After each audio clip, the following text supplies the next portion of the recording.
Hello everyone, কেমন আছেন সবাই? আশা করি সবাই অনেক ভালো আছেন। আমার হাজব্যান্ড যেহেতু তার শ্বশুরবাড়িতে নতুন এসেছে, তাই তাকে তো সবকিছু ঘুরিয়ে দেখাতেই হবে। এসএসসির পর আমি কিন্তু গ্রামে আমার কলেজ শেষ করেছি, তাই তাকে আমার কলেজে আজকে ঘুরিয়ে আনবো।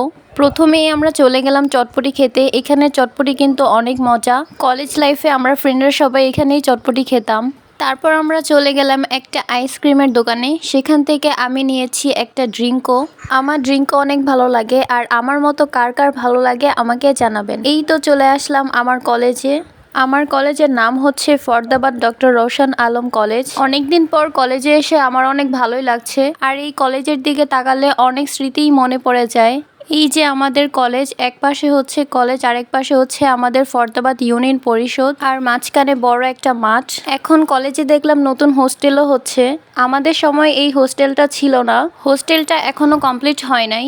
আর যাকে আমি আমার কলেজে নিয়ে আসলাম, এই হচ্ছে উনি আমার কলেজটা ঘুরে ঘুরে দেখতেছিল আর বলতেছিল অনেক সুন্দর আর অনেক ভালো। আর এখন যেহেতু ঈদের ছুটি, তাই কলেজ অফ আছে। কলেজ খোলা থাকলে রিলেটিভ অনেক মানুষের সাথেই দেখা করা যেত। আর এখন যেহেতু আমি এখানে থাকি না, তাই সবার সাথে দেখা হলে ভালো হতো। আমার ফ্রেন্ডদের কারোর সাথেও আমার দেখা হয় নাই, সবাইকে আমি অনেক মিস করি। তো কলেজে অনেক ঘোরাঘুরির পর পাশেই দেখলাম একটা মেলা হচ্ছে, সেখানে তো আমাদের যেতেই হবে, গ্রামের মেলা বলে কথা।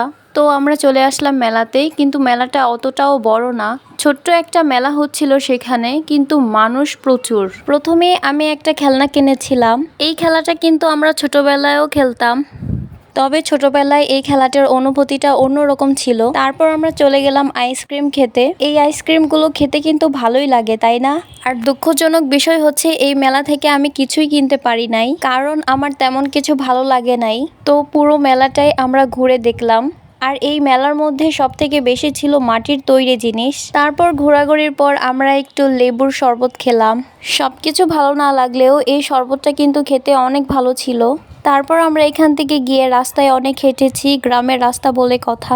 তো আমার আজকের ভিডিওটা এই পর্যন্তই। সবাইকে আল্লাহ হাফেজ।